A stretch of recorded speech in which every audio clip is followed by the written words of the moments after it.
Things I'm no longer available doing and what actually changes your life. Here's what I am no longer doing that's been shifting my life and that will shift yours too. And none of it is actually what you think it is. So the first one is performance.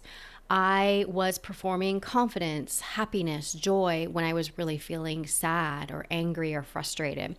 And I know that there's a sense of professionalism, and professionalism is key, but also when you give space for the real emotion, for the real feeling to come in, it makes you way more authentic and makes you resonate, makes you connect with people because they know that you're not performing. They know that you're being true to yourself, and you are going to have hard days. You're going to have mediocre days, and you're going to have amazing, incredible days. And so it's not about, oh, I'm just always happy and everything is great. It's more like, okay, this is the situation I'm dealing with right now. This is what's happening, and I'm going to work through this. And the thing is, your new identity will not come in if you're still performing in your old identity. This is something I've been really honing in. It's like I'm in this in-between space, which I could do a whole podcast, YouTube episode on that. When you're in the in-between, but right now I'm in this space of like, the old identity needs to go. She needs to, like, we need to stop this. This needs to just go off to the side, right? It needs to go off to the side, and I need to let it die. So I stopped letting people see this really curated version of myself and this really perfect version. And I'm just being my strategy, being my design, which is playful, fun, serious, sexy, strong. I'm a teacher, I'm a leader. It's like, let myself be the things I want to be in the multidimensional part of who I want to be in all facets versus being a version of myself that is digestible to other people. So something wild happens when you do this is that people get closer, the right people, and the wrong ones get uncomfortable and they just leave. And that's how you know it's working. Number 2, drama. I removed drama from my life, and that also means I removed people who have dramatic lives. This one sounds really harsh, but it's not. I started really paying attention to every interaction, every text message, every call, everything, and just what do I want to create and what do I want to protect? And some people leave you buzzing, some people leave you drained, some people leave you with nothing, and that's okay. But the chaos and the dramaticness is just not something I want in my life anymore. I don't know, maybe it's about almost being 40, but I don't care to hold that anymore or to be around that anymore. I stopped being available for the updates, the spirals. This is even for myself. Like, I actually recently spiraled about something and I vented to my friends, but I was able to handle it really fast versus like staying in that spiral. And it's really like, you won't believe what happened kind of energy. And I know that drama sells. Drama sells on Instagram, drama sells on social, it sells in papers, like drama sells. And it's, you can dip your toes in it and be like, oh, okay, that's cool. But is this something that I want to continue in my life? Is this sustainable? Does this feel good for my nervous system? Does this feel good for my skin? Does this feel good for my sleep? No. So I choose differently. And then I decide that it's not normal. I don't want this, and it's not a match for me anymore. Number 3, content consumption.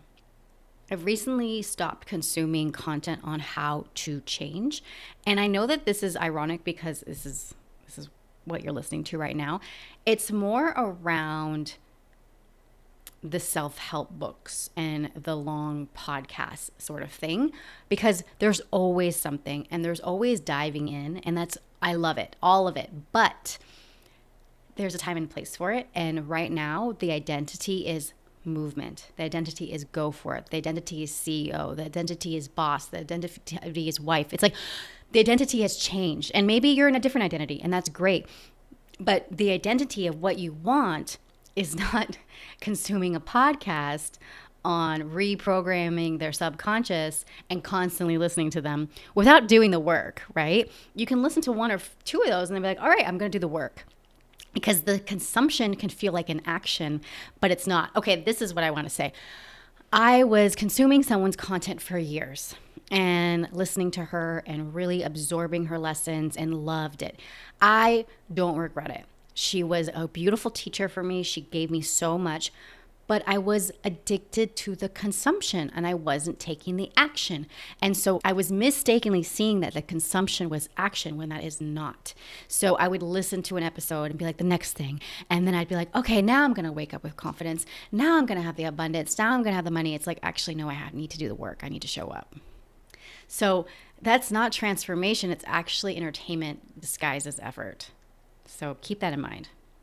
And I would highly recommend that you really work on silence, being silent with yourself, going on walks, going into deep meditations, because the silence is going to give you a lot more answers than sometimes a podcast or a program is going to give you. Journaling goals I didn't believe in. I'm not doing that anymore. I need to get myself behind it and feel what's true for me in that moment. It doesn't mean that it can't happen, the big audacious goal, but journaling, like, this is what I feel for myself. So if I can like tap in, like I feel it, I know it, versus like, I want the Bentley and I want the multi-million-dollar home, and I can have that if I want, but is who I am right now can have those things, or believe she can have those things? No.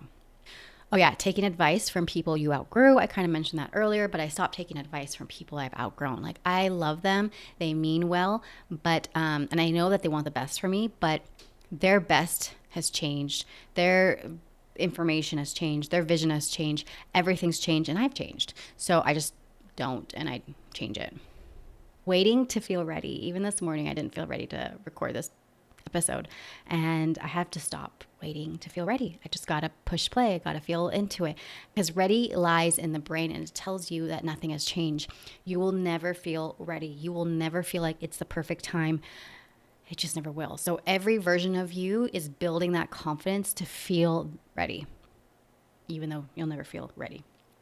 Okay, dressing the part. I could talk about this, but the thing is, I am in a deep shedding era right now. I am letting go of everything. I don't really feel or resonate with my clothes anymore.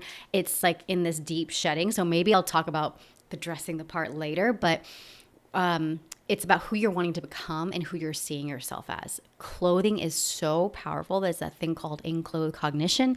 If you dress the part, you feel the part. But I do believe that you can't bring on more of a new thing until you have shedded the old thing. So right now I am like letting things go, letting go of purses, letting go of skirts and shirts that just don't feel like me anymore. And also, I've grown a little bit in size. So like certain sizes don't fit me anymore. Like I've gotten some more muscle toning. So I need to update it. So the version of you that you're wanting to become didn't add more. She actually subtracted. She got quieter. She got pickier. She got more selective. She got still enough to feel and to know it's actually hers. That's a big one. And everything that wasn't, she let it go. And that's the shift. It's not about doing more. It's about finally stopping. And yeah, thank you so much for being here. Make sure to like and subscribe. Let me know one thing that you are subtracting from your life. Me, it's my clothes. I am changing my clothes. I'm like letting it all go, shedding it, so the new version of me can come through. All right. Love you. Have a good day.